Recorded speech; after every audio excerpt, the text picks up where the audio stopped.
Xitoyliklar bizni urf-odatlarimizga aralashyapti. Nima haqqi bor ularning? Assalomu alaykum Shavkat Mirziyoyev. Men murojaat bilan chiqyapman. Nima uchun Xitoyliklar O'zbekistonga kirib keldi? Bizning sohasiga kirib keldi, bu narsani eshitdik. Lekin yana bir xabarlarda eshityapmizki, O'zbekistonning yerlari sotilyapti xitoyliklarga. O'zbekistonda qarzi bor Xitoydan trillion deb narsani ham eshitdik. Nima uchun? Bizga mana shu narsa haqida ma'lumot bering. Biz xalqmiz, sizni prezidentlikka biz saylaganmiz. Xalq saylagan. Siz xalqni eshitishga majbursiz, xalqni yengillik kiritishga majbursiz. Sveti narxini oshirib tashladinglar. Gazi narxini 1 yilda 3 marta oshirib yordinglar. Ya'ni gapirgan odamni qamoqqa tiqaysizlar. Xalq unda kim eshitadi? Konstitutsiya juda ham mukammal ishlangan. Bizning qonunlar juda ham mukammal. Qonunimiz boylarga ishlamayapti, faqat kambag'allarga ishlayapti. Kambag'allar esa qaqshayapti faqat. Bizni ham eshitadigan ormi o'zi. Uyg'onaylik, bir-birimizga podдержка beraylik. Men olib chiqaman. Men hamma narsani olib chiqaman agar meni qamatib olishmasa.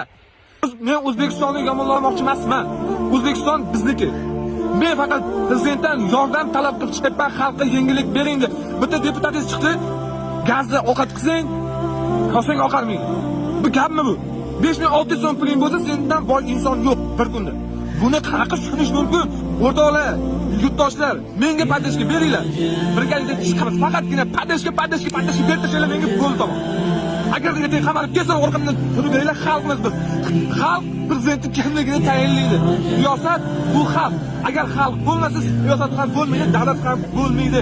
Bizga faqat yengillik talab qilishingizni so'raymiz. Bu videoni maksimal hammaga tarqatinglar. O'zbekiston, Qozog'iston, Tojikiston hammaga.